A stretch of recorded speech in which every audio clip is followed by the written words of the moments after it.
ഞാൻ രക്ഷപ്പെടൂല്ലേ ഉസ്താദ് എന്ന് ചോദിക്കുന്നുണ്ടെങ്കിൽ എന്റെ പ്രിയപ്പെട്ടവരെ, നിങ്ങൾക്കറിയോ അല്ലാഹുവിന്റെ റസൂലിന്റെ പ്രിയപ്പെട്ട പൊന്നുമോള് മഹദിയായ ഫാത്തിമ ആരായിരുന്നു? എന്റെ പ്രിയപ്പെട്ടവരെ, ഫാത്തിമ റളിയല്ലാഹു തആല അൻഹ ലോക ചരിത്രം ഫാത്തിമയെ കുറിച്ച് പറഞ്ഞത് മുത്തുനബിയുടെ ഓമന പുത്രി ഫാത്തിമത്തുൽ സുഹ്റാ, മുത്ത് അലിയിൻ ഉത്തമ മണവി ഫാത്തിമത്തുൽ സുഹ്റാ ബീവി ഫാത്തിമത്തുൽ സുഹ്റാ, ജന്നത്തിനദിനായകിയായി വിളസും ഫാത്തിമത്തുൽ സുഹ്റാ, മുത്തുനബിയിൻ കരളിൻ കഷ്ണം ഫാത്തിമത്തുൽ സുഹ്റാ ബീവി ഫാത്തിമത്തുൽ സുഹ്റാ. ആ ഫാത്തിമ ബീബി റളിയല്ലാഹു തആല അൻഹ ഈ ലോകത്തിൽ നിന്ന് വിട പറഞ്ഞു പോയപ്പോൾ എന്റെ പ്രിയപ്പെട്ടവരെ, അല്ലാഹുവിന്റെ റസൂൽ സല്ലല്ലാഹു അലൈഹി വസല്ലമ തങ്ങളെ വിട പറഞ്ഞ് 6 മാസം കഴിഞ്ഞിട്ടാണ് ഫാത്തിമ ഈ ലോകത്തിൽ നിന്ന് മരിച്ചു പോകുന്നത്. ഫാത്തിമ ബീബി റളിയല്ലാഹു തആല അൻഹയെ കുളിപ്പിച്ച് കഫൻ ചെയ്തുകൊണ്ട് എന്റെ പ്രിയപ്പെട്ടവരെ ഫാത്തിമയ്ക്ക് വേണ്ടി കുഴിക്കപ്പെടുന്ന ആറടി മണ്ണിന്റെ ചാരത്തേക്ക് കൊണ്ടുവരികയാ.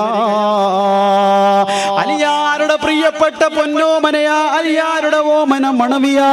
എന്റെ പ്രിയപ്പെട്ടവരെ, എത്രത്തോളം അവരുടെ ദാമ്പത്തിക ജീവിതത്തിന്റെ സുഖമെന്നറിയോ? ബഹുപത്വമുള്ള കാലഘട്ടത്തിൽ 2ാമത്തെ വിവാഹമുണ്ടല്ലോ. ഫാത്തിമ ജീവിക്കുന്നത് വരെ അലിയാർ തങ്ങളെ കഴിച്ചിട്ടില്ല എന്ന് ചരിത്രം പറയുമ്പോ ആ ഫാത്തിമ ബീബി റളിയല്ലാഹു തആല അൻഹയുടെ മയ്യിത്ത് കൊണ്ടുവന്ന് പള്ളിപ്പറമ്പിന്റെ ആറടി മണ്ണിന്റെ ചാരത്ത് വെക്കുകയാ. ആ ആറടി മണ്ണിന്റെ ചാരത്ത് വെച്ചുകൊണ്ട് പ്രിയപ്പെട്ട അലിയാർക്ക് പ്രിയപ്പെട്ട ഫാത്തിമയെ ഖബറിലിറക്കാൻ താല്പര്യമില്ല, ആറടി മണ്ണിൽ ഇറക്കി വെക്കാൻ താല്പര്യമില്ല.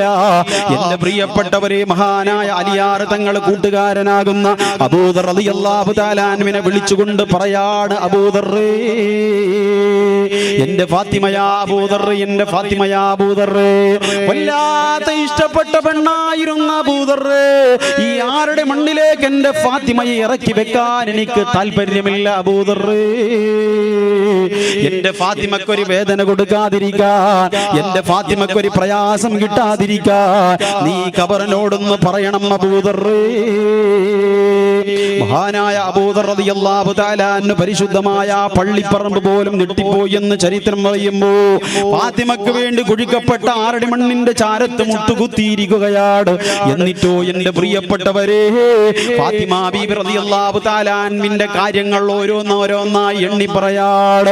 ഫാത്തിമ ബീബി റളിയല്ലാഹു തആല അൻഹയെ കുറിച്ച് മഹാനായ അബൂദർ റളിയല്ലാഹു തആല അൻഹു പറയാണ്, പ്രിയപ്പെട്ട ഖബറേ, ഇത് ആരാണെന്നറിയോ? ഈ മയ്യിത്ത് ആരാണെന്നറിയോ? നിന്റെ ഉദരത്തിലേക്ക് വരുന്ന പെണ്ണാരാണെന്നറിയോ?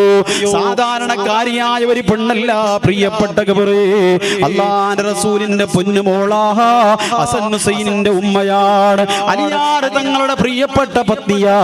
അതുകൊണ്ട് ഖബറേ, ഈ പ്രിയപ്പെട്ട ഫാത്തിമയെ ഒരു വേദന കൊണ്ട് പോലും വേദനിപ്പിക്കല്ല ഖബറേ, ഈ പ്രിയപ്പെട്ട ഫാത്തിമയെ നീ നോയിപ്പിക്കല്ല ഖബറേ. അപ്പൊ ഖബർ പറഞ്ഞ മറുപടി എന്തെന്നറിയോ? നിങ്ങൾ വിചാരിക്കണ്ട ഇത് എപ്പോഴായിരിക്കും ഇത്? ഈ ശ്വാസം അടഞ്ഞാൽ പോയി മോനെ, നാളെ നമ്മൾ ഈ പറയുന്ന ലോകത്താ. എല്ലാത്തിനും ഒരു നിശ്ചിത സമയമുണ്ടല്ലോ. ഇപ്പൊ ഒരു നിസ്കാരത്തിന്റെ മസല പറഞ്ഞാൽ നാളെ സുബഹി ആവണം, സകാത്തിനെ കുറിച്ച് പറഞ്ഞാൽ സമ്പത്തിന് കൊല്ലം തികയണം, നോമ്പിനെ കുറിച്ച് പറഞ്ഞാൽ 1.5 മാസം കഴിയണം, ഹജ്ജിനെ കുറിച്ച് പറഞ്ഞാൽ 2.5-3 മാസം കഴിയണം. ഈ പറയുന്നത് ഇപ്പോഴായിരിക്കാം, അല്ലെങ്കിൽ പിന്നെയാവാം. നമ്മൾ ഈ നടത്തവും ഈ ഓട്ടവും അല്ലെ ഈ ചുറ്റിക്കറക്കൊക്കെ കാണുമ്പോൾ നമ്മൾ ഒരു 50-150 കൊല്ലം ജീവിക്കുന്ന ആളെന്ന് വിചാരിക്കുന്നു. ഖബർ പറഞ്ഞെന്തെന്നറിയോ? ഇവിടെ തറവാട് പറയണ്ട, ഇവിടെ കുടുംബ മഹിമയെ പറയണ്ട, ഇവിടെ ഗോത്രത്തെ കുറിച്ച് പറയണ്ട. ഇവിടെ രക്ഷപ്പെടുന്നത് ആരാണെന്നറിയോ? സ്വാലിഹായ അമലുകൾ ചെയ്തു വന്നവർ മാത്രമാണ്.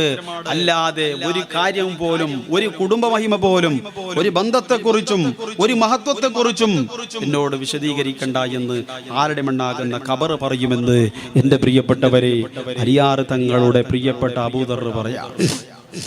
നമ്മളൊന്ന് ആലോചിച്ച് നോക്കിയേ എന്റെ പ്രിയപ്പെട്ടവരെ, മനസ്സിൽ ഒരു തെറ്റ് ചെയ്യാൻ തോന്നുമ്പോ, ചെറുപ്പക്കാരാ, ഒരു വേണ്ടാധീനങ്ങൾ ചെയ്യാൻ തോന്നുമ്പോ, ഒരു അനാശാസ്ത്രതകൾ ചെയ്യാൻ തോന്നുമ്പോ